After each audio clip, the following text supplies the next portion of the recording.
Greetings, old school magic players, and welcome to the Four Horsemen.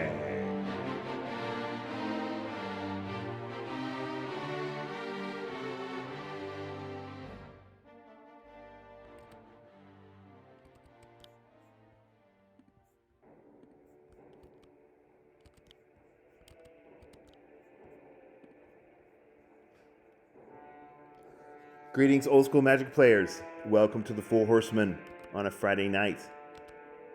I'm the Chadster, and I'm joined here tonight with a few of our Four Horsemen loyal participants and some of the folks in our rules committee.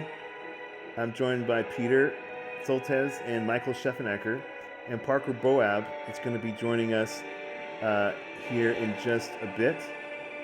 And Michael, how you doing?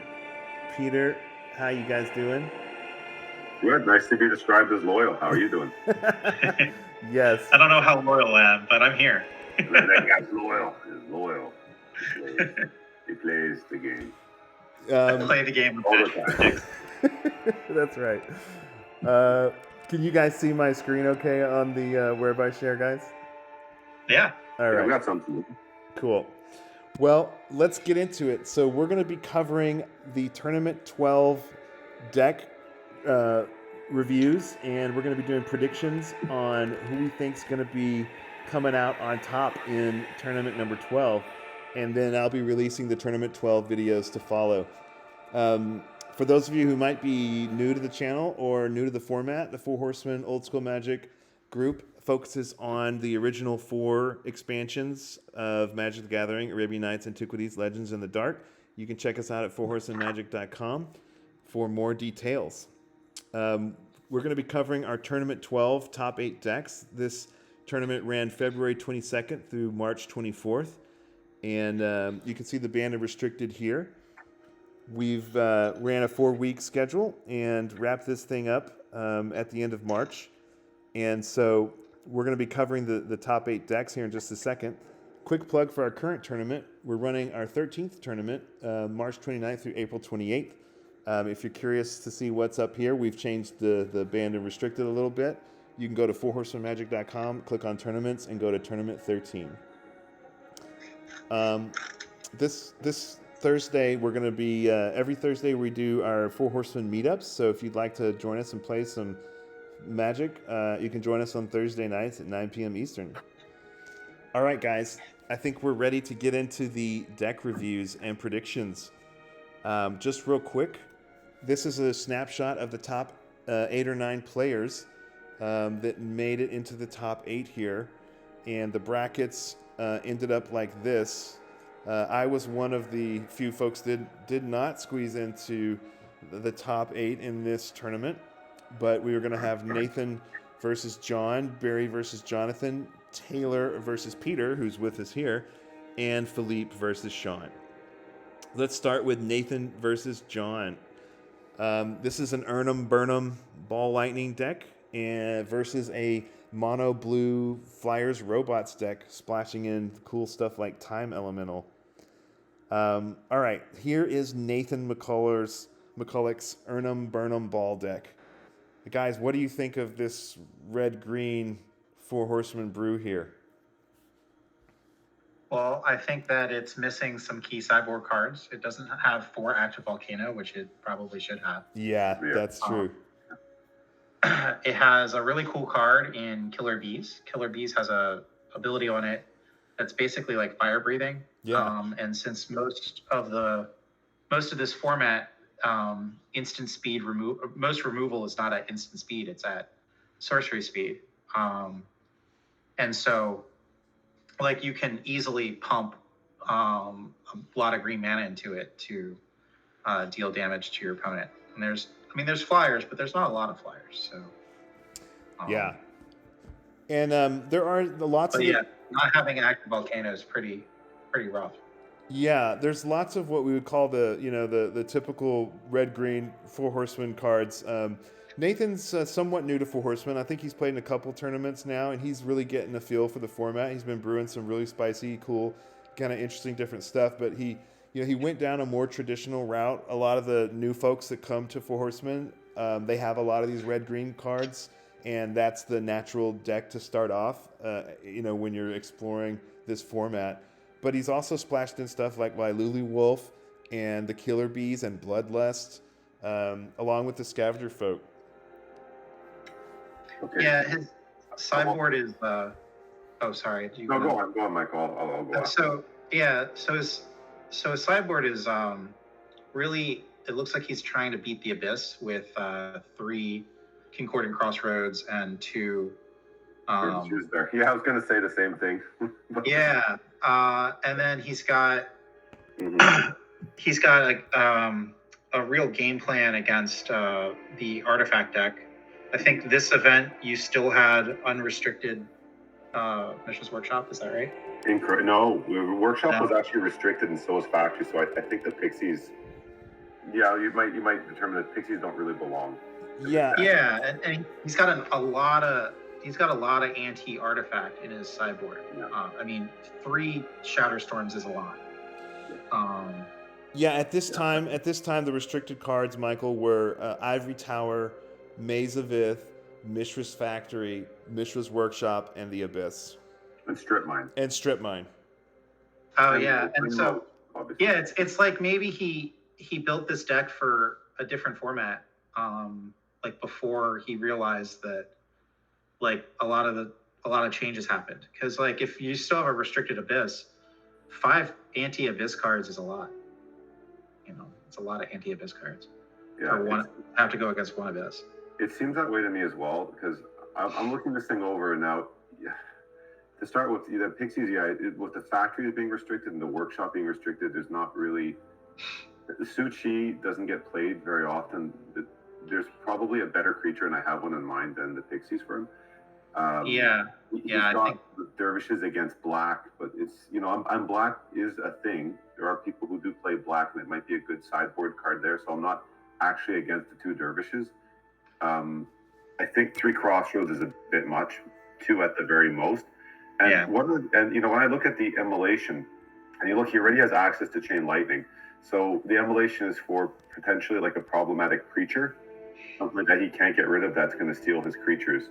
But that might be a lot, and the Artifact hate is far too much. With the 4 Scavenger Folk in the main deck, he would be better to maybe run 1 or 2 Detonates if he's worried about Ivory Tower, something like that early on, and that would be enough. Then he could clear up some room for, like you said, the active volcanoes are so good because Flying Men, Unstable Mutation, and Dibs are a real thing. They still do get played a lot. It'd be great against that. It's a 2-for-1. I think better than the Killer Bees. If you look at his deck, and he's playing 2 main deck Blood Moon, so he's got, if he lands that Blood Moon, he's got 6 green sources in the whole deck left. So I don't think Killer Bees would be nearly as good as an If Biff Ifrit. Oh no, If Biff is great, but If Biff's not a card in this format that you can play main deck because there is a lot of green being played in the format, but it is a great board card. It is fantastic.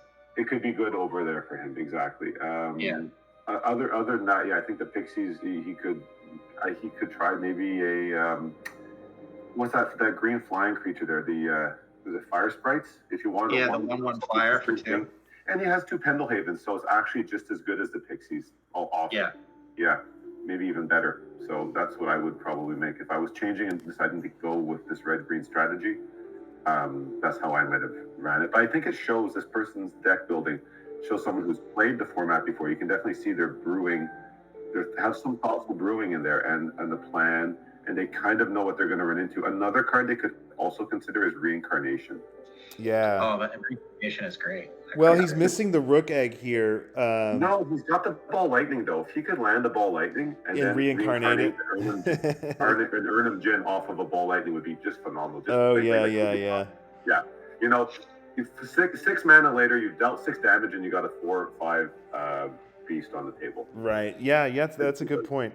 Looking at his sideboard, like I love the immolations, right? Peter, you've been a big fan of immolation. You've kind of convinced me of how it's kind of like an extra chain lightning in this format, or it can buff up, an Urnum or another The creature. ghost ship. Right, a ghost ship. A ghost ship sometimes. Yeah. Right. And it also takes out weenies. But I think Falling Star is also really powerful. Right. To get in the sideboard, multi. I would run that 2 immolation maximum. I'd rather run 2 Falling Star. Yeah. Falling Star is just it's one of the most powerful cards left in the format. Right, and I understand where Nathan's going here with the Shatterstorms, because there's a lot of decks still running a ton of robots, and I just don't think he needs that when he's got a Crumble and he's got the 4 Scavenger folks. So if we were talking about constructive critiques to improve upon this deck, we could take out those Shatterstorms and put in the active volcanoes that Michael was talking about. Yeah, you have like other cards like Crumble, that 4 mana is a lot. It is.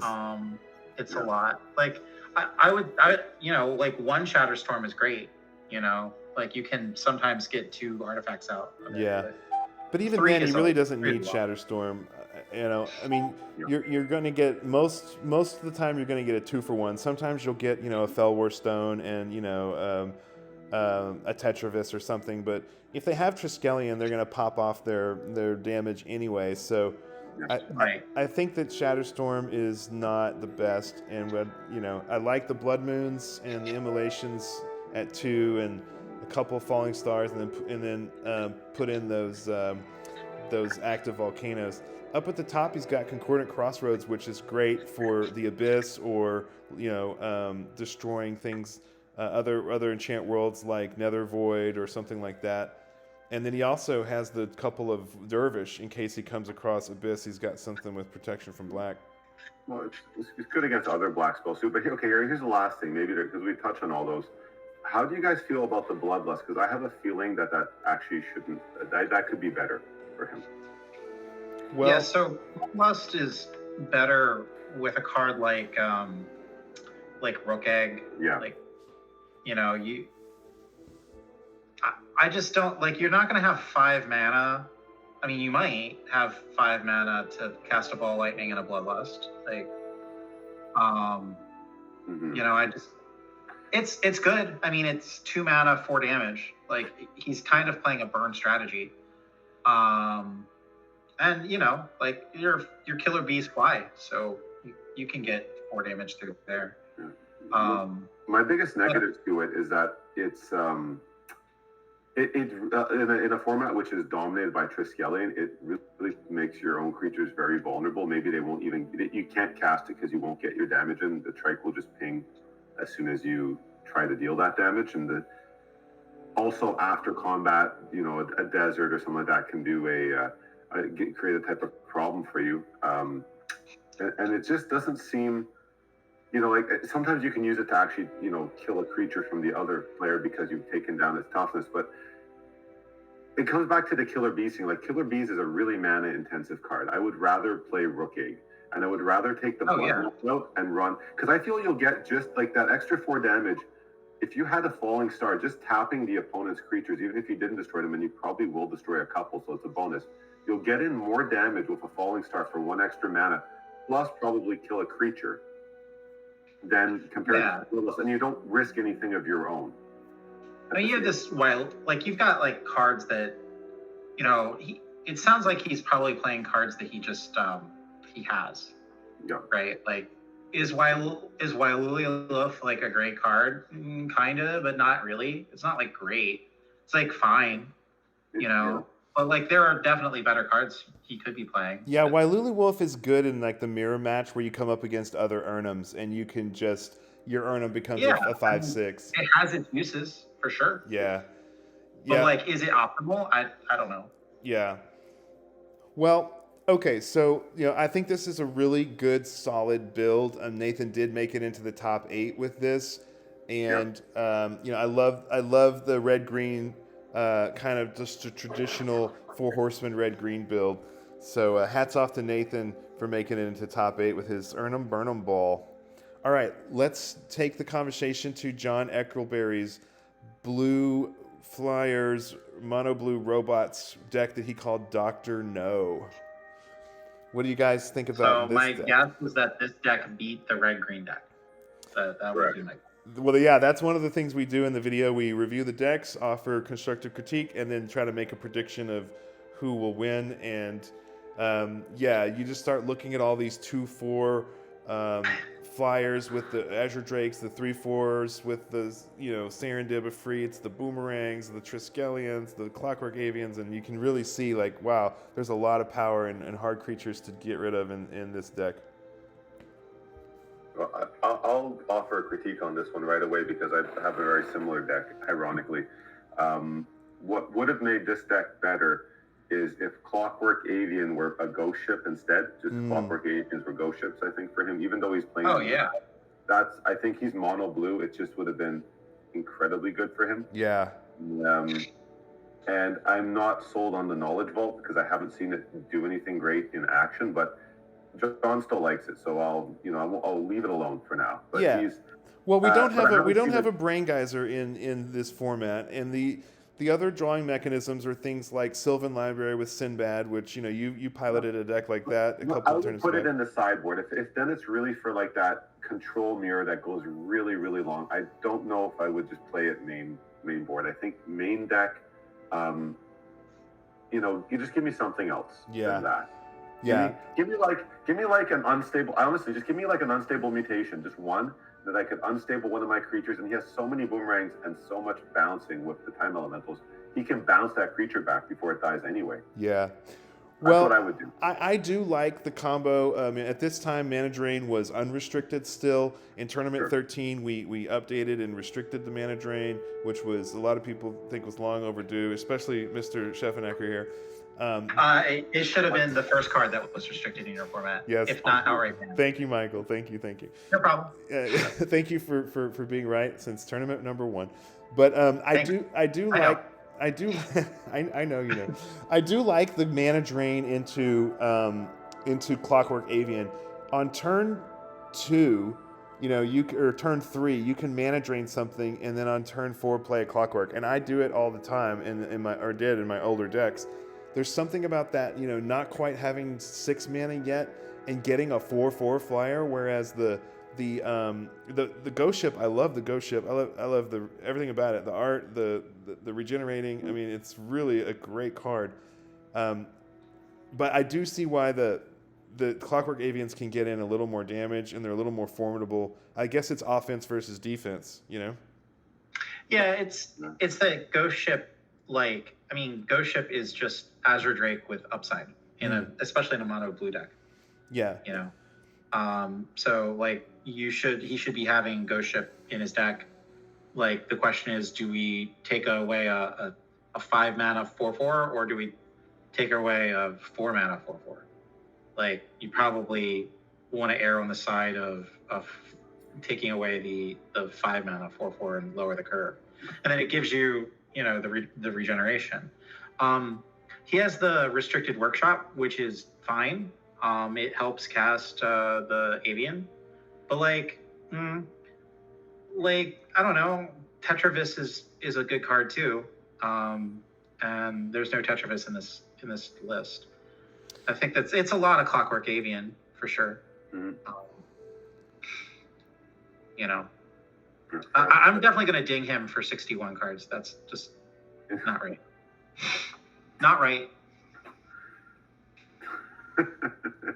got an Avian. Well, right there. The other thing that I would say about this deck, and this is something I kind of, because I have one of these decks too. There's a ton of islands, and John's got the really cool Arabian Nights Islands proxy that we made. But a card that I found that works really well when you got a mono blue deck and you really only need at any given time, maybe 4 islands max to power your time elemental and your mana drains, and that's Desert.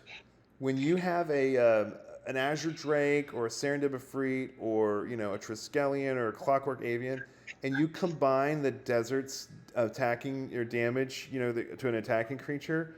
And as you get to mid and late game and you have 2 or 3 deserts out, your ability to deal with attacking creatures just goes through the roof. And if you've got ghost ships and azure drakes and stuff like, the clockworks and serendibs, your defense is awesome. And then the desert helps you with that extra offense to finish them off. So I'd like to see 4 deserts added to the mana base instead of just all straight islands.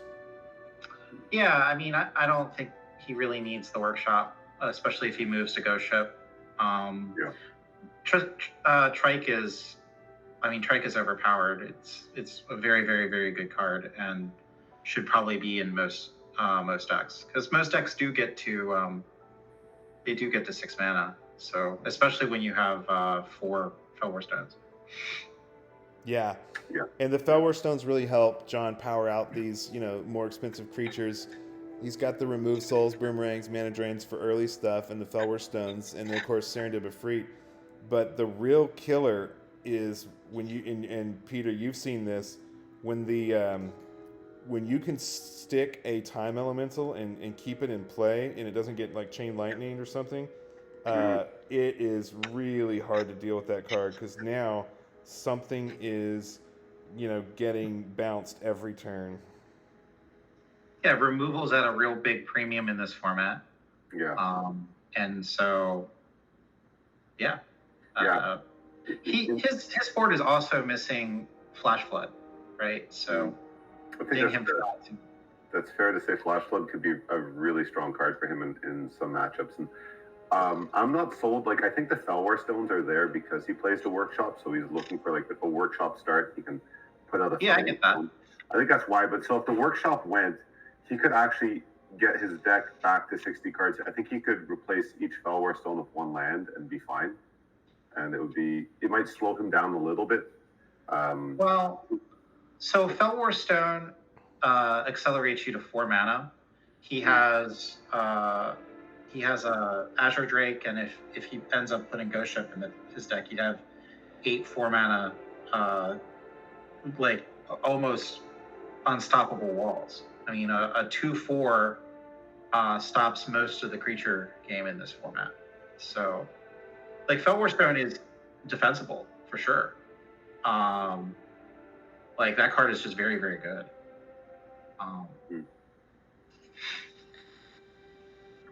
It can be. And since the rest of his mana is blue, he's going to be all right. He's always going to have blue mana in most situations, except for the times that he doesn't, and he's got one of those other colorless or, non-tapping lands. I suppose you can make the argument for wanting that. Yeah, I mean, it's not impossible, but it would help him reduce his hand size a bit, or his deck size a bit. Yeah. I mean, you don't. Some card in this deck, like, you don't need 4 Clockwork. Clockwork Avian is probably the weakest card in the deck right now. Yeah. Or maybe whatever this card I don't recognize is. Was that? Knowledge Vault. Knowledge Vault. I don't know what it does. No. It's like I think it's a 6 mana cost, and then I believe it's 2 or 3, and you can put a card under it without looking at it it might be the top of your library. So if you do know what the top of your library is, it's a bit better. And then you can sacrifice Knowledge Vault to trade your hand for the cards under the Knowledge Vault. I don't remember if it's on upkeep or just any time. I think it might be any time. Yeah. I think somebody has, like, music going on in the background. Yeah, it's a little loud there with the music. All right, I'll turn it down. So I think we've done a good job checking out John's deck. I think we all agree that John's deck would likely win versus Nathan's Earn 'em, Burn 'em Ball. Yeah, that's best deck in the tournament I've seen so far. Yeah. We're offering little critiques. It's a very solid deck. Yeah, it's very solid. Mana Drain can do a lot of good stuff with this deck too. Yeah, I mean, 4 Mana Drains it's the most powerful card in the format. So, and he's on its own, it's still good on its own, but with this deck, he's got Trikes and other artists. He's got so many places to put that mana into that's really quite good. Oh yeah, it's great. All right, so let's move on to the next set of decks. Okay, so for the next top 8 quarterfinalists, we've got Barry Nordendale versus Jonathan King. Both of these guys are fairly new to Four Horsemen. Barry's a very seasoned old school player, and Jonathan is too. And they're both, feeling out and learning the Four Horsemen format and made it into the quarterfinals. We'll look at Barry's Living Plain Control Valley deck, and we'll take a look at Jonathan's Armageddon Clock Valley deck. Some similarities between these two, but also some differences. All right, so this is Barry Nordendale's Plain Control Valley blue, white, green Living Plain deck. What do you guys think of this masterpiece? I love Rubinia. Yeah. That card is fantastic. Yeah. MVP of this deck, I'm sure. I love Preacher and Old Man of the Sea. So this deck is, I'm going to steal all your stuff.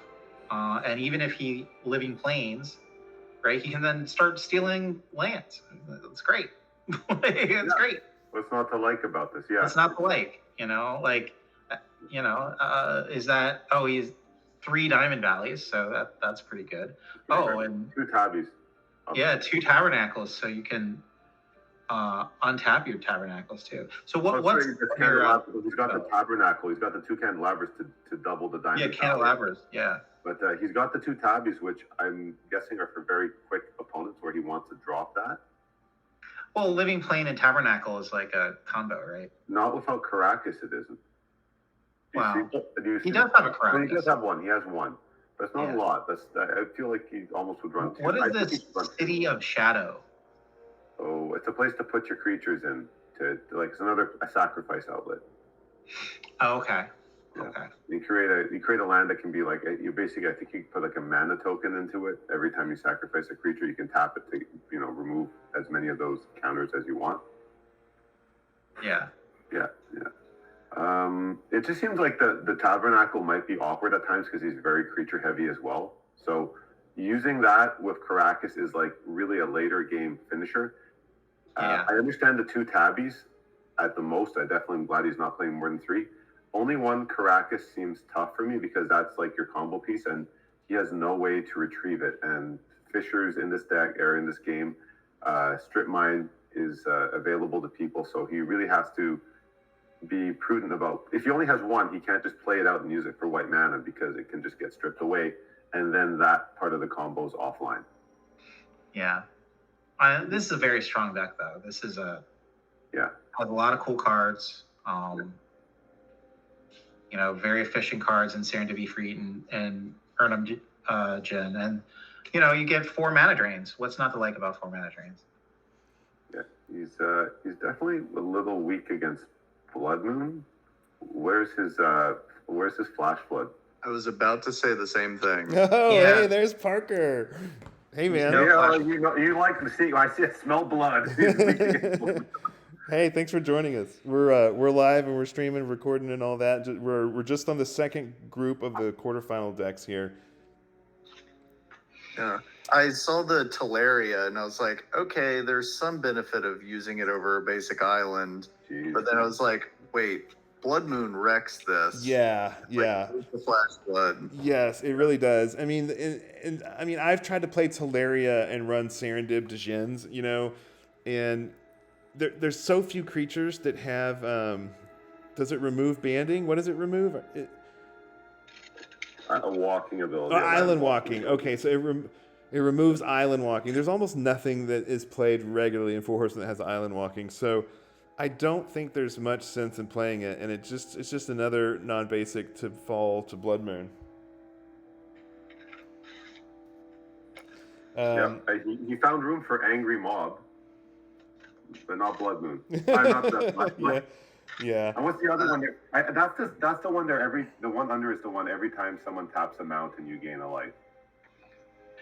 Sorry, just to confirm, Teleria does remove banding. Banding. It doesn't remove land walking. Okay, I thought it was banding. Hammerheim. Hammerheim, right. Okay, that's right. I thought it was banding. It's the weakest of the, that cycle of Legends lands. Yeah, I mean, an island is better than Teleria. Yep. It just is. It's pretty much. Unless you are running Serendib Djinn. But yeah. And then one thing, I don't know if you guys have commented this on other decks, but I love the synergy between Sinbad and Sylvan Library. Yeah, Oh yeah, it's super that's very strong. nice. Yeah, it's a great drawing engine, and especially I don't see Jaloom Tome here, but if you add in Jaloom Tome, you can start really riffling through. Even you can dig 4 cards per turn basically, and easily draw two or three per turn, discarding one that you don't need, and it's a really powerful engine. Yeah, I feel like Sinbad is probably stronger, so Yeah. I would run 4 Sinbads before the first Jaloom Tome. You leave a land on top of your library, tap Sinbad while you draw your card with Sylvan. Pick up 4 cards, put back 2, put the land back on top, and you're drawing 2 non-land cards every turn. It's pretty amazing. Yep. It's very strong. If you have 2 Sinbads, it's even more busted. If 2 lands, you just keep going. You just dig, and you have multiple libraries. You can just start digging in like 4 or 5 cards deep. I wonder how his mana base holds up because I'm counting only 20 lands that tap for mana. I know it's tight, huh? I'm looking at the mana base, seems really tight. He's got a really cast. He's got cast Rabinia. It's like you got an old man. He's just lucky he didn't run into anyone playing Blood Moon, I think. Yeah. Like no strip mine, no factory. One Just second factory? No, I thought he had one. No, he doesn't. That's the other deck. Kind of all in. But yeah, no strip mine, no factory, but running City of Shadows, which is interesting because City of Shadows, much like the Safe Haven, which I've been experimenting more and more and finding some success with my Diamond Valley combos. Now that Diamond Valley wasn't restricted during this time in Tournament 12, so doing the stealing of the creatures with Old Man, Preacher, and Rabinia, and then sacking them with Diamond Valley or sacking them to the City of Solitude, it gives you a lot of options, and you got to have that combo to really make it work. So I find the City of Solitudes, the City of Shadows, pretty interesting. The mana base is sketchy. You've got double blue in Mana Drain and double green in Living Plane. Yeah. That is, and then you have double white in Preacher, and I think it's double blue in Old Man. Yep. And then one of each in Rubinia. I get that Candelabra can fix your mana for double color spells. Yeah, but not if you don't have it. Not if you don't have the one you need at all. Well, right. You're right. And there's no City of Brass, so you don't have a catch-all. Exactly. I kind of get that City of Brass is not really a combo in your Living Plane Tabernacle deck. But your Goes 3-color along. deck, you kind of, yeah. I think he could afford to play City of Brass. I think he should because he's got those Diamond Valleys. He's got ways to gain life. He's got ways to steal creatures and gain life. I was actually going to look at that camp. I know Tabernacle he's got in there for that late game. It's another way to combo out and win. But it's trying to do a lot because he's running quite a few creatures. That's a lot to ask when you have the Tabernacle. It'll sit in your hand till you can play it. And if you can play it, you've probably won the game anyway. It's basically a last ditch bomb because he has no way to get rid of his own Tabernacle except to play Living Plane and then not pay its own upkeep, but then he'll have to pay for everything else. He's really puts him in a tough spot. I think he's trying to do a lot. I love all the cards, but 3 Living Planes is also too much. Probably 2 Living Planes would be sufficient because it's not his main strategy. No, it's not. Yeah. If anything, it kills the Abyss. Yeah. Another way to deal with that. Yeah. Yeah, I would probably swap out the Savannas for City of Brass. Oh yeah. Maybe drop 1 Living Plane, 1 Rabinia. I would just take out the basics, right? And Well, you want the basics, but you want to add Flash Flood to the sideboard. Yeah, And you want island, basic but you don't islands. need any of the other basics. Yeah. Swap out the Teleria for a basic island. Yeah. Well, that's what I'm saying. You need the card Island, so when you draw your Flash Flood, you can cast it. But you don't I'd rather have a City of Brass before I have a Forest in this deck. or rather the city of Brass before it, of a plains in this deck. Yeah. I'll go to the mat saying that Island is the most broken Magic card ever printed. Yeah. Definitely better than Teleria. Has anybody talked about the candelabras yet in this deck? Yeah, we've talked about it a couple of times. Yeah, Yeah, just for Candelabra is nice in that it can color fix the mana.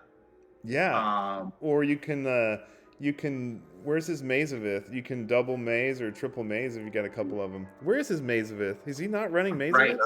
It's not there. Oh my gosh. You'd rather steal the creature than untap it. Yeah, I But guess that's so. the thing, like this whole deck is, you have to play forces your opponent to play multiple creatures to get through, and that sort of plays into the strategy. Do you see how concerned he was with black? Like, he has 10 cards in his sideboard pretty much dedicated to black. When it's really red, he needed to be mostly worried about. Yeah.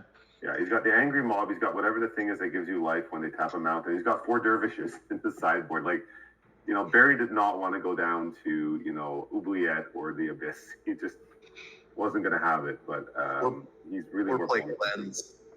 Yeah. Like, if you're that worried, just play Cleanse or Cleansing. Yeah, Cleansing. Nice. All right, did we cover this one? All right. Yeah. So that's Barry's Nordendale's playing Control Valley. Let's check out Jonathan King's Armageddon Clock Valley. Some similar cards, but differences between these decks. What do you guys think? Is that 4 mana drain? Yes, 4 mana drain. These are all. I am sensing a pattern here. Yes. Seriously, All right? decks running blue run 4 mana drain for the last 13 or 12 tournaments, which is why we ultimately had to restrict it. But Michael had said on day one it should be restricted, and Michael was right. As I normally am. Thank you. Yeah, but I mean, this deck's got all kinds of stuff, and it's got a few things that stick out that are different, like the Armageddon Clock. Armageddon Clock's a really cool card. It is. It's very cool. It is. Yeah. And it has Taunus's Coffin combos with Triskelion, which is very cool. Yep. Typical. A lot of one-ups in this deck. I was about to say, I'm really concerned about the one-ofs, like the one Sage of Latnam. I guess you use that, like you can redraw like a busted Triskelion or something, but now this is a man who knows how to use Flash Flood. He has at least 2. Yeah, it's only 2. Yeah, just okay, one recall that makes sense. You've got the one Coffin, sure. The one Tower, it is restricted. The one Book, the one Clock, the one Blacksmith, the one Spirit Link, the one Preacher, the one 2 Sinbad. I take that back. He's got a Way Porter. But yeah, like you said, one Sage, one Wall of Heat, just because I guess he wanted something that was like a Rook Egg, but didn't have an upside and cost a little bit less to play. like 2 unstables in the sideboard seems super random. Like, what's it for? I mean, he did well. He made it to the top 8. But looking for the target, like, is it Rook Egg? Because that's going to take a long time. It takes like 6 turns for that to do the job. I feel like Old Man of the ball, Sea is really strong against Rook Egg, right? Sorry, what's strong against Rook Egg? Old Man of the Sea. Yeah, it can be. Well, not really, because then the opponent still gets the token when the creature dies. Does he? Yeah. Yeah, because it goes to their graveyard.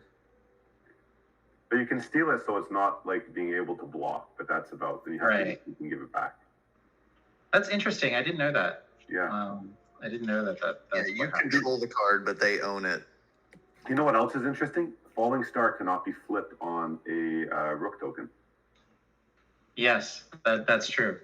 That's something a lot of people probably don't know. Oh, because it's a token, not a permanent, or what? Yes, because it's not a card.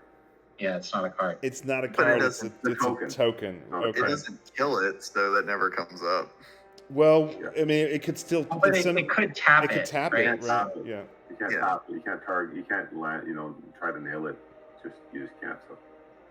Yep. I've been impressed with how many people didn't realize that you can mix your creatures and your opponent's creatures in together with a falling star. Yeah. That's right. Yeah, that so, is. Like, you put your ruck egg in with their creatures Yes. and make a really fun board state. Oh yeah, it's really. I mean, that's another card that we talked about whether it should be banned or restricted, and whether we should errata it differently. And we may end up having to do something with it in the future. But right now, it's pretty powerful. You're talking about Falling Star, or you're talking about Rook Egg? I'm talking about Falling Star. Yeah, that's fair. It's on the watch list. We'll put it that way. Okay, so a lot of different stuff here going on. Overall, what do you think of the matchup between Barry's Plane Control Valley and Jonathan's Armageddon Clock Valley? I think I'd like to watch it. It actually would be an interesting match to watch. Yeah. I personally like consistency. So I like the Living Plane deck a little bit more, but I think that this deck, the Armageddon Clock deck, has a lot more power in it. So why do you say that, Michael? If I had guessed, I think that the Armageddon Clock is the one that won. Why do you say this Armageddon Clock Valley has more power in it? What do you mean exactly?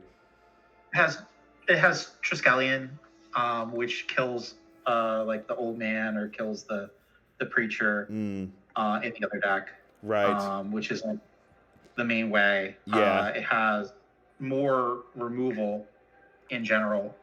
Yep. The burn. Yeah, there's more board options for the unstables are for the flying men. He's got 4 flying men. We didn't even know because they're completely covered. Yeah, well, I mean, you can put them on the flying men, but it's still only 2 in the sideboard. That's not super consistent. Yeah. He's saying I need to be more aggressive. I guess he takes out his wall and he takes out his, the blacksmith, and he puts in the 2 unstables and goes for it. I guess it could also, like, in a format where there's so many serendipifreets that just bounce off each other, by being able to unstable, you can sort of like overpower the defending one.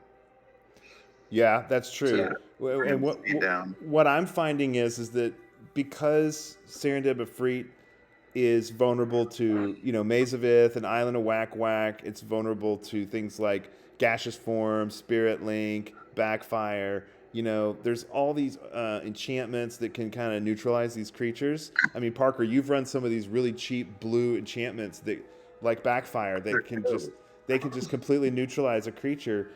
I love Backfire, by the way. That card is... yeah.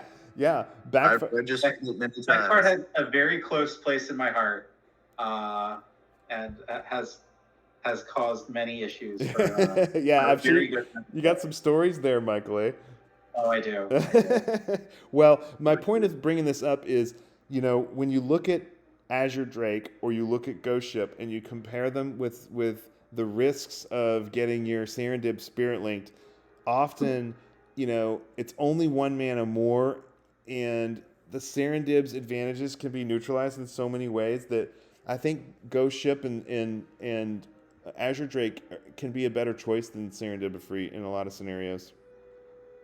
Well, they're more defensive cards, and whereas Serendip is more offensive. So if you're looking at like a mono blue deck, like you're probably a more defensive deck. But here you're running Chain Lightning, so you're trying to be more aggressive. And the difference between 3 and 4 matters when you're trying to keep up 2 for Mana Drain. I guess it's worse in this format for sure, because with AVU everyone will run swords. Like here you'll see, like you said, Spirit Link or Gaseous Form or Backfire, which I just don't see play in regular old school. So it actually makes Serendip worse, I would say, in this format than it is elsewhere because of how people deal with creature threats here. Oh, yeah. And another one too, the black one there, that makes it so it can't do anything. What the heck is that called? They're not darkness. Weakness. Torment. In the Infernal, something Torment. Demonic Torment. Yeah, that's another bad one. Oh, right. So there's like a lot of cards like out there, like 4 or 5, beside the Island of Walk and the Maze already, that make certain dibs. Like I think worse in this format. I'm like a little turned off of them. Like I probably would run 4 Serendibs in the sideboard, see if my opponent has access to those things, and if they don't, then I would board them in. Yeah, Well, Like bad. in traditional old school, the worst that happens is like they wait until your upkeep to sort it, so you like lose 1 extra point of life. Yeah, you don't lose 8. Totally nerfed it. 6 points of life from it before you have to deal with it yourself. Yeah. In normal old school, it's just good because you have Moxes and Soul Rings, so it comes down so much earlier. And I find that in normal old school, Dib is best in game 1 because everybody has a plan game 2. Like almost everybody has access to Red Blast in normal old school. Or City in a Bottle or something like that, yeah. City and Bottle, yeah. And like they have a plan for Dib because Dib is like considered one of the best creatures in the format, and so like every deck has to have a solution for it. All right. I don't know if we actually mentioned it, but I do think that our Argivian Archaeologist is woefully underpowered in this deck, both in terms of like Targets. Yeah, I was gonna say mana base and targets. Yeah. Yeah, I mean, it gets back trikes, and that's probably good enough to run it as a one-off. I mean, yeah, but if you're recycling a 6 mana thing, like maybe it is just like a very, very late game finisher type thing. Yeah, it's like a fun of. Yeah. You know. Like, well, we did see This is not, this is not optimized. Yeah, I'd rather see like King Suleiman. Yeah, King Suleiman is really good. King Suleiman would be great. That card is awesome. Yeah, that'd be a great choice. Okay, so predictions. Who do we think will win this matchup? Barry versus Jonathan. I think Jonathan wins. Okay. Barry. I mean, I legit don't know. So, but my hunch is that Jonathan has more tools. All right. More tools. It's why it's a prediction, because we don't know. There we go. Yeah. All right. I'm going with Barry. So let's move on to the third matchup. Taylor Boston versus, it's yours truly, Mr. Soltes, who's with us here. We'll have some very interesting insight here, and Peter, we'll let you drive this conversation. Argivian Transmogrant versus Bounce It, Flip It, Bop It. Okay, here's Taylor's Argivian Transmogrant deck.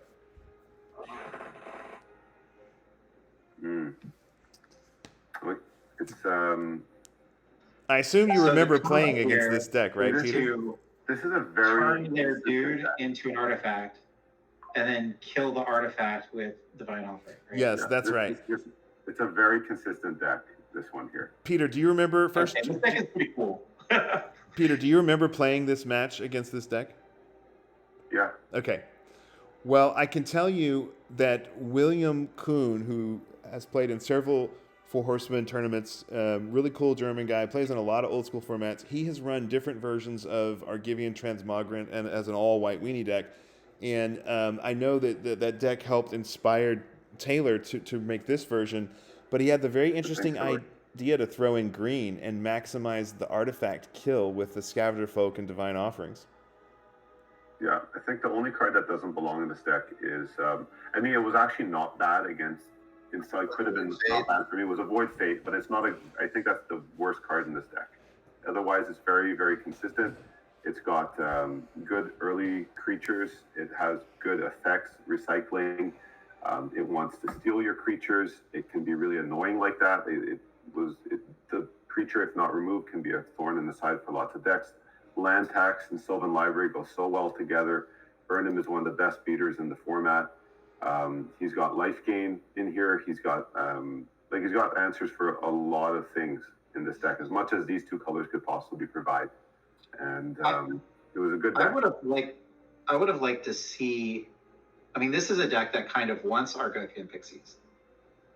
because now I can use my transmogrant to turn any of their guys into an artifact, and now I have a way to get through. That's a good observation. Plus, it fits into his like creature count. I think it would be three of it would be really fun. Even as a 2 of it would be very fun. Yeah. I would just like to see pixies in this deck in some capacity. I would like to see pixies over the elves. I don't think elves actually turbos. It doesn't do a lot here. Or fixes anything. It's for the land tax. He's just doing it for the land tax. Oh, yeah, I guess that makes sense. And to get to earn them earlier, if he can, that's important. If he can ramp out earn them like before turn 4, on turn 3, obviously that's really much stronger. Yeah, and it's just another creature that can be pumped with Pendlehaven. I'd rather see like probably Falwar or something instead. Because you are taking damage off of it. It's not super good because like you're not able to turn out a 3 mana thing on turn 2. I'm not sure the damage because everything is very consistently like double white. That's a fair point, but I don't know.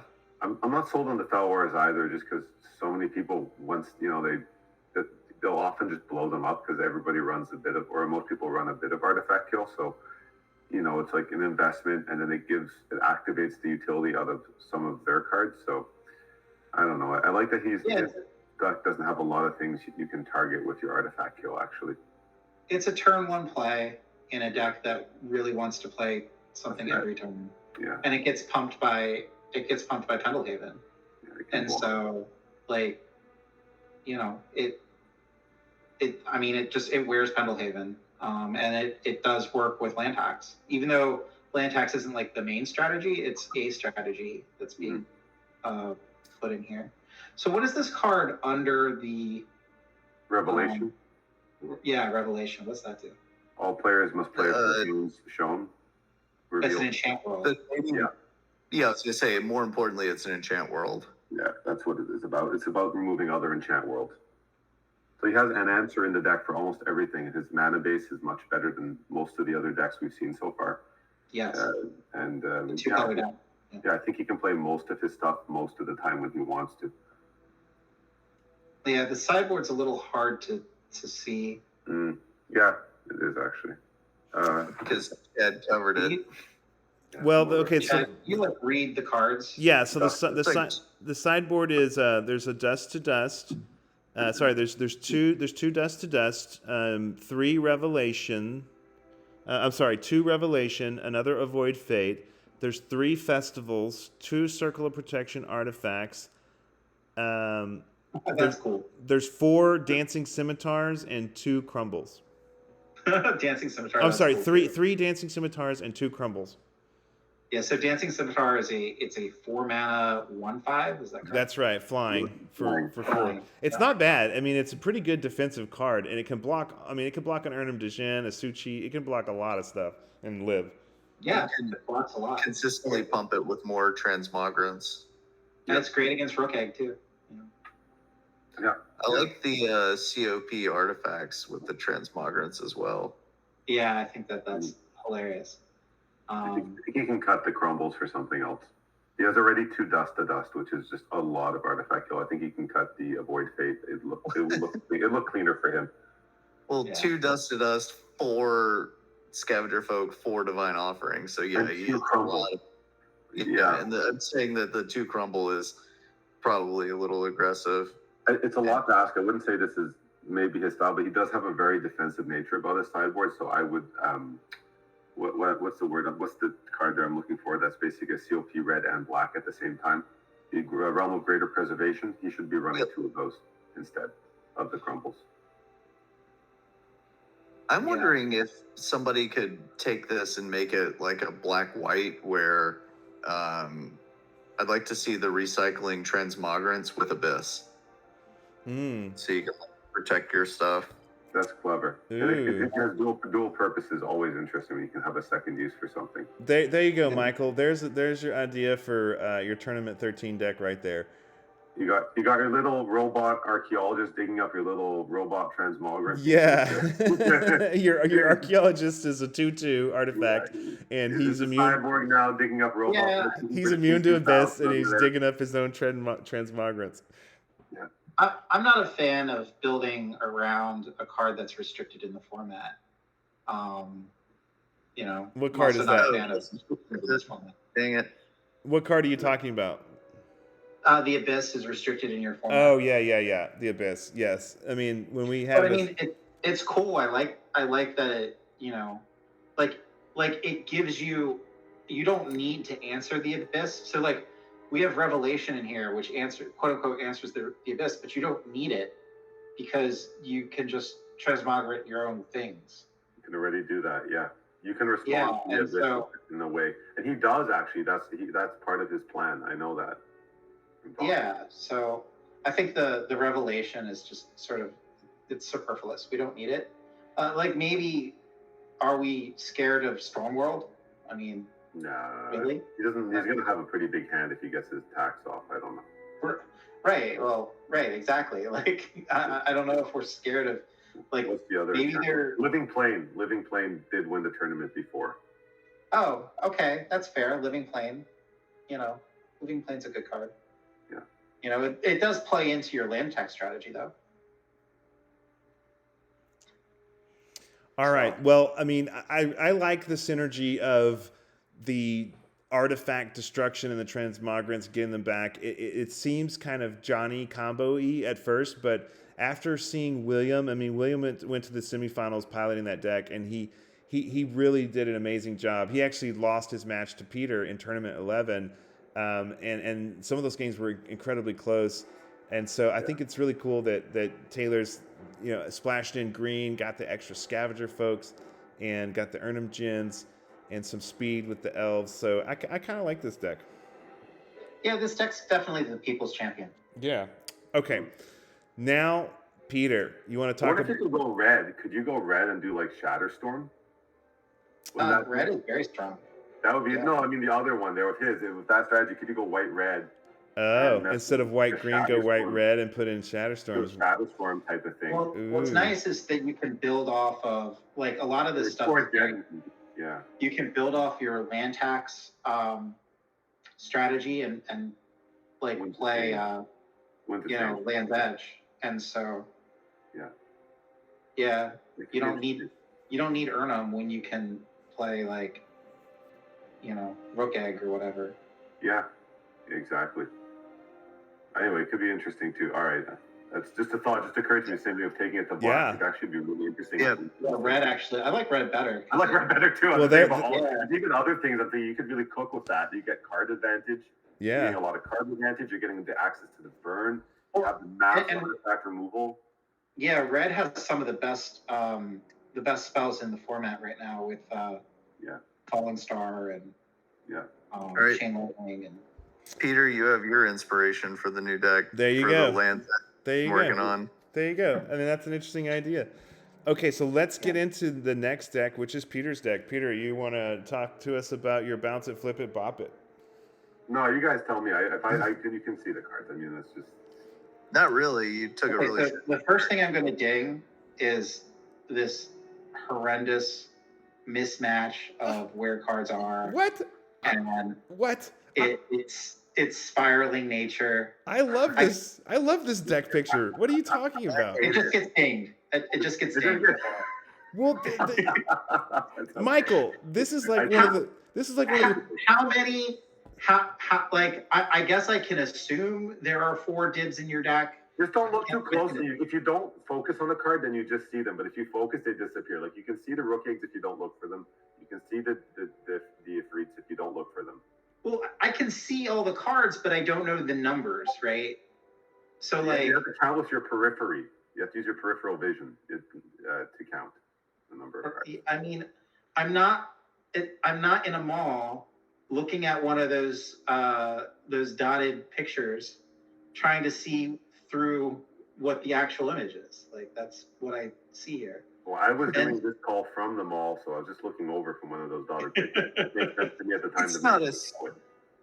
It's not a schooner, it's a sailboat. Right, exactly. A schooner is a sailboat. And I don't know how many cards this is. Is this 61? Because I did that on purpose to hide from you how many cards I actually have in my deck, because I know you just ding me automatically for that too. I'm sure I have 61. I mean, I'm assuming it's 61 because there's a one of just being put on top of the whole deck, and so. Well, recall. It made sense to put it there. I mean, okay, recall's great though. That card is great.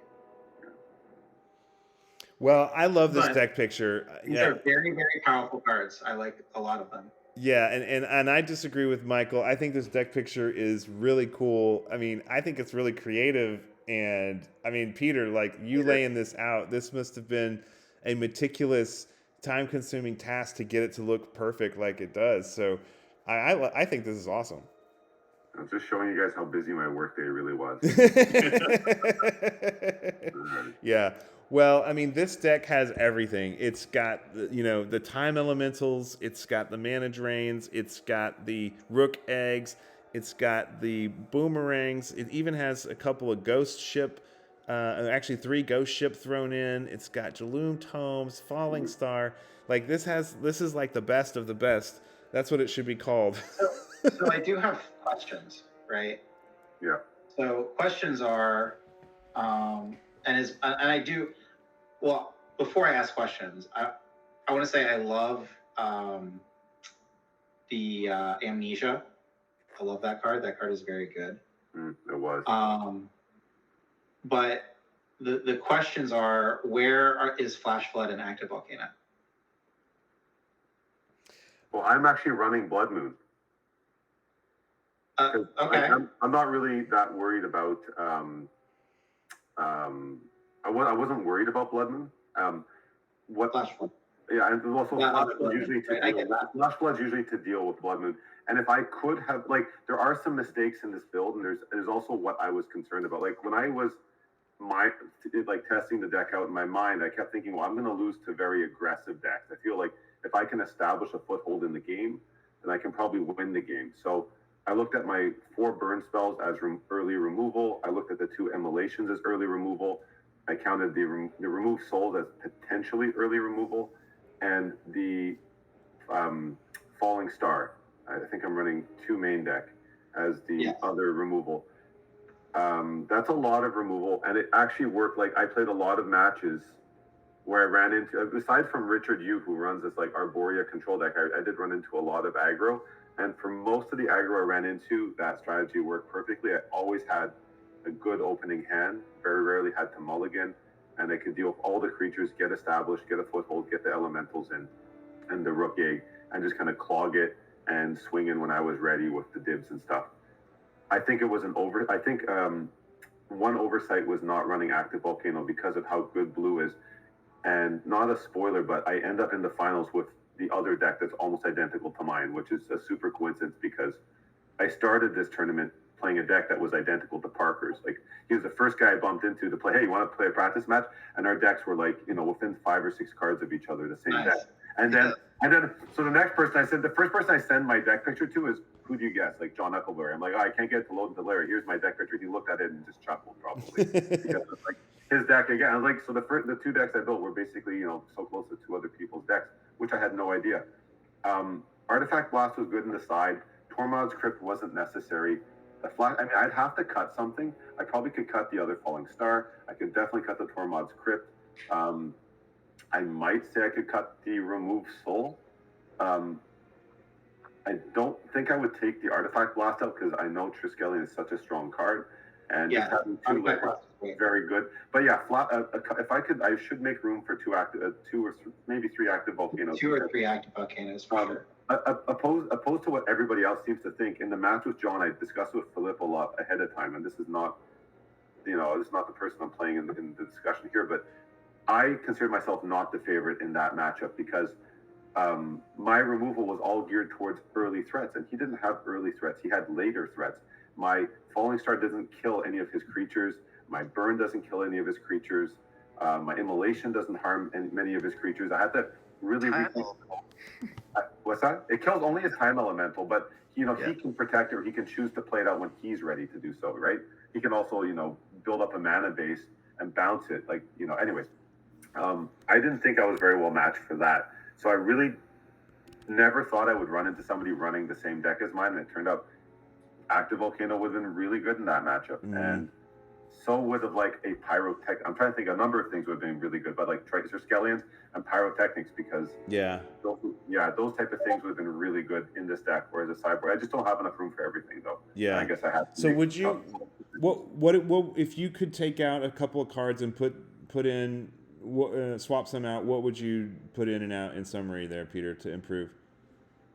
Main deck, I guess I'd keep it the same because it did work through the tournament. It guided me through most of the problems. It let me, bounce away from most control things and kill early creatures. But I do think that 4 Blood Moons was probably right because there are 4 mana drains in the format. Yeah. At that time. And there's so many utility lands. Like Diamond Valley was unrestricted. Island of Whack Whack was unrestricted. It sounds silly, but I would probably cut the Falling Star, the Ivory Tower, the Tormod's Crypt, and put in 3 active volcanoes in the sideboard. Yeah, it's Plow, right? It's better than Plow. Yeah, it's good. It's hate for blue, and blue's in there everywhere. So that's what I would have done. Otherwise, it could probably stay as it is right now. Yeah, and I can see not needing Flash Flood. Yeah. One more Ghost Ship. Ghost Ship was such a house. I think I should be running 4, not 3. Yeah. Oh yeah, Ghost Ship with Treasure Drake with upside. Yeah, once you stick a Ghost Ship and you've got all those islands, I mean, it can just block anything. And I would also take out the Dibs. The Dibs I would turn into Azure Drakes. Actually, that's one of the most obvious ones in this deck because I'm not very aggressive. I just don't need to play the Ifrits. If I'm gonna win, I'm gonna win anyway. That's what I was. Almost as fast as the Ifrits, and it has no doubt. Yeah, that makes sense because why open yourself up to playable cards. Yeah. And that's what I was talking about earlier when we were talking about the Serendibs. Like often the Azure Drakes and Ghost Ships are just better. Yeah. Okay. All right. Well, Peter will let. Would you play? Well, I guess you wouldn't. Like the Serendip Djinn is a very strong card, but there's a lot.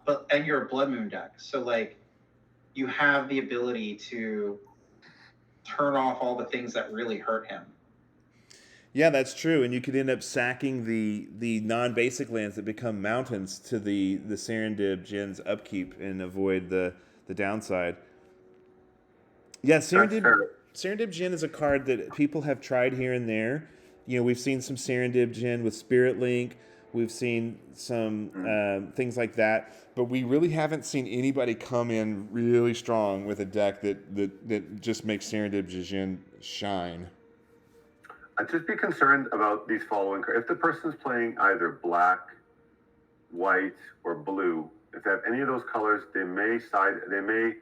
especially if they've seen it, then there's going to be a gaseous form, if they can, a backfire, the demonic torment, the spirit link. I like Serendib Djinn, but only if you have a way to bounce enchantments off your creature or to sacrifice it. Yeah, I mean, but you're a deck that has boomerang. Right? I do. I could do it. with the and you have not only that, but you have time elemental. Yes, but you can't bounce the creature. You can bounce the enchantment and then they can replay it.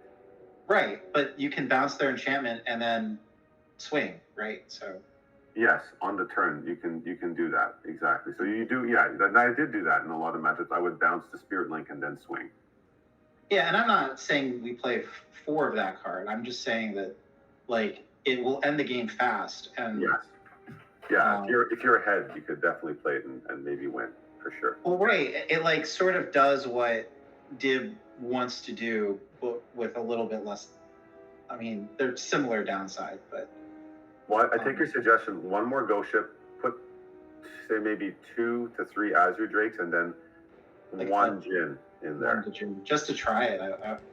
Maybe I'll just play this. maybe I'm just gonna fix this deck and play it again. Well, I mean, this is one of the benefits to doing these types of reviews is it really gets you thinking. I mean, these are the top 8 decks in one of the recent tournaments, and yes, the BNR is a little different, but it really gets you thinking about these key considerations. Yeah. Okay, guys, let's. Oh yeah, you do lose 3 mana drains. That's a pretty big deal. I can handle that. That's okay. Yeah, I mean the remove spells are still really powerful, and there's still lots of powerful stuff to put in there. So Taylor's Argivian Transmogrant versus Peter's Bounce It, Flip It, Bop It. Peter, you shall abstain since you know the results. What do you guys predict? Who do you predict would be the winner here? I mean, like, Peter did let the cat out of the bag on this, but I would have picked his deck anyway. Bounce It, Flip It, Bop It it has a lot more strong cards in it. Fuck Peter, I'm going with the other guy. I don't care what actually happens. Well, I know the results too. I'll abstain on this one. Thanks for your support. Okay, the last match, guys. Philip versus Sean. This is a Land Tax, Land's Edge, Ball Lightning deck versus Torment, Ashes, and Skulls. Pretty cool deck. Let's start with Philip's Land Tax, Land's Edge, Ball Lightning deck. What do you guys think? Awesome. Great. I mean, awesome.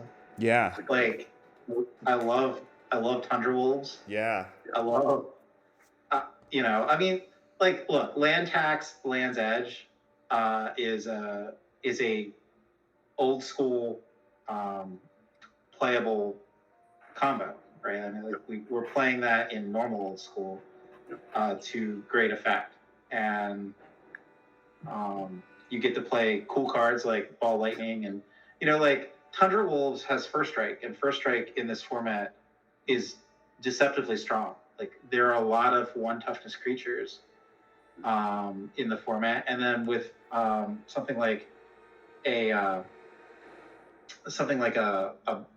Bloodlust, like, turns your Tundra Wolf into a creature kill card.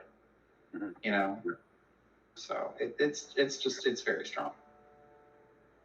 The one thing that I find out of place is the Spirit Links, because if you're playing Bloodlust and Ball Lightnings and Chains and Immolation and stuff, you are actively attacking, and I feel like Spirit Link, maybe I just see it more as like a defensive card, because his life total, like, most of his creatures aren't really sticking around for long enough to really like gain him life. I feel like it's more of like neutralizing your opponent, and it straddles on the control element more than just the leaning into. It's really a middle finger to Dib and Juzam and Urnam. Like, you don't really have a lot of ways of dealing with those cards. I'm not 100%, like, I don't think Spirit Link is at its best here, for sure. But I'm glad you guys said that. What I think is actually out of place is I think the Ball Lightnings are out of place, because I know planning this deck and the stuff he faced is that he really needed that Brass Man, and he liked having you need the Thunder Wolf or the Brass Man to back up your land tax and make the person play out lands. But the Ball Lightning is not doing that. The Ball Lightning is just like another blast spell. What he didn't want to do was get overrun by creatures, which he very easily can, because he doesn't have any other creatures besides the ball. He doesn't have anything to stick around and block for him. And so what I think the Spirit Link earned their spot in that way. And I think the card that's out of place in this deck is Ball Lightning. And I think Yedwin of Freed would actually be the fucking bomb in this deck. I'm a big fan. Yedwin plays better with Immolation. Yedwin plays better with Bloodlust. Yedwin can sometimes block from, but you know what? It can just swing in for 3 damage and be almost impossible to remove. It holds a Spirit Link real well. Yeah. Like, it holds it really well. Yeah, it can gain you 3 life a turn and do 3 damage. That's enough to actually mitigate damage that someone's doing to you. It doesn't have to block. And then we talked about that, and I said that you'd play Yedwin. If he plays it again, I think he will. He'll play Yedwin a Freed. And you're not using it to block. That's just a better for 3 mana, a 3/6. It's just out of this world. The downside is not important in this deck, because he's just going to be attacking anyway. Yeah, that's a really good point. What would you take out and put? What would you take out for the Yedwins? The Ball Lightnings. All the Ball Lightnings. Ball Lightnings. Could be Yedwin a Freed. Yeah, ball lightning doesn't do. I mean, it's 6 damage. That's it. Like, it doesn't fit. Yeah. Well, like, I it's actually, not like we're getting it back I actually from had the to, yard or- I actually had to play Philip, and he was in my group pod, and I was doing really good. I think I was 2-1 and 2-0, and he just wiped me out. And what got me was a first turn Tundra Wolf with a second turn Bloodlust, or a third turn Ball Lightning, and then the Land's Edge coming down. You know, that's 6 damage from the Ball Lightning or the 5 from the Tundra Wolves was enough to put him so far out ahead that even though I was saving lands in my hand because I knew he was going to play Land's Edge, I was just too low once he, land taxed and finished me off. So I saw the Ball Lightnings as being very effective.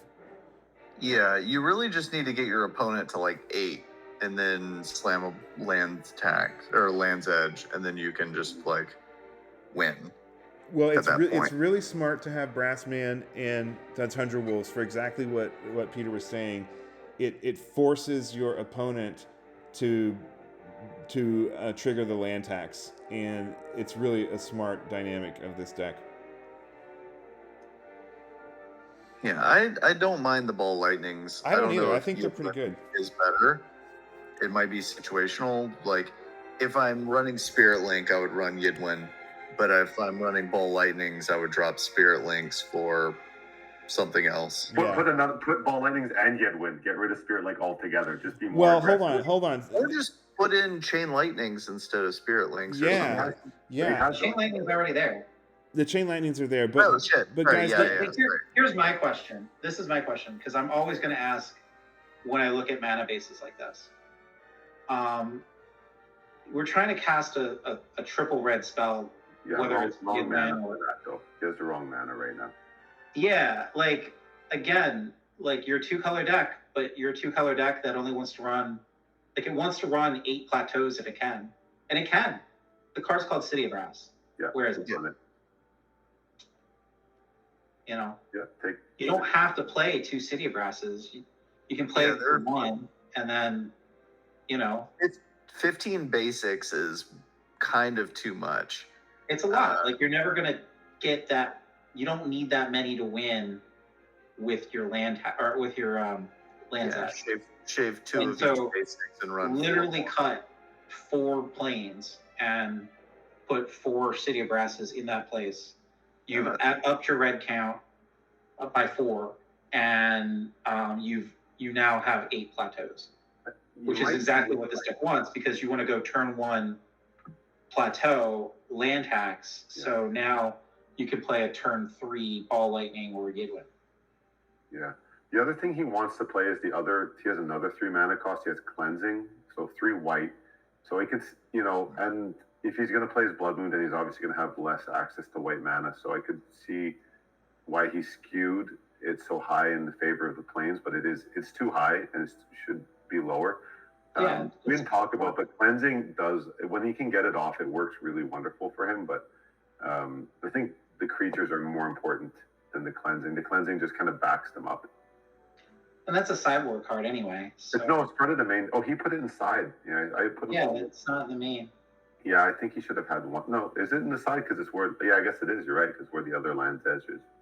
Which, by the way, he won't have to run that many Land's Edge in the future, probably, because I think that's, because of the 4 mana drains in the format. Anything you really need to land has to be like, 3 or 4 of minimum.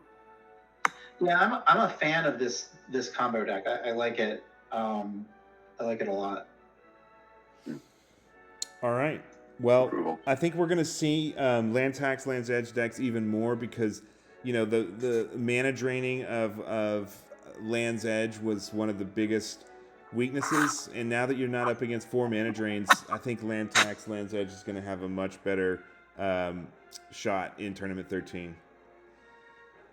Did we talk about cleansing in the sideboard? I don't know if you noticed here, Peter. Philip had put a proxy in it with just a white card with cleansing on it, and I replaced it. I replaced it with the card. I know you put it on. I noticed it doesn't quite line up. But yeah, thanks for not giving me a hard time. But it doesn't have any border on it, but who needs it anyway? Yeah, who needs a border? But that's a cool card to spice things up as well. Yeah. All right. Yeah, I mean it's not really Armageddon. It's more like Fire Blast. Yeah, it's more like damage. Exactly. Yeah. Okay, guys. So let's take a look at the next deck. Sean Pake's Torment, Ashes, and Skulls. He does win the Active Volcano test. So yes, he won the Active Volcano test. He did not forget those, and he's got black and white bordered versions. Okay, so Sean Pake's Torment, Ashes, and Skulls is it's an artifact black and red deck with Demonic Torment, Ashes to Ashes, Skull of Orms. So I'm going to immediately say that this is the deck that lost, mostly because it has the worst card in the format called Millstone. I was gonna say, like, if you're not running the blue whatever, where you see everyone's hand, or so the top card of their library, I don't know why you'd ever play Millstone, Chad. Maybe if you had to know yourself in some mean way. Yeah, exactly. It's not good. And has he only chosen to run 2 Chain Lightnings? Yes.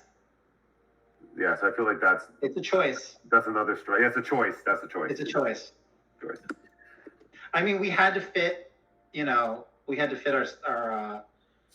Sorceress Queen in here somehow. So that's right, the Sorceress Queen and I'm having to look up Magnetic Mountain because I don't remember. I mean, I love this Evil Eye thing, but we have cards that are not Evil Eyes, so I don't understand. Does he have Evil Eyes in here? Yeah, he has 1 Evil Eye just to make sure his other creatures can't attack. Yeah, I mean, it's great. This is like a combo or something. What? Yeah, I think Sean's new to the format as well. Like, I think it's he's brand well. So congratulations, Sean, for making the top 8 with Millstone in your deck. Like that, you win. You're a very good an award for that. Just a very good Magic player right here. We're looking at right now. Yes.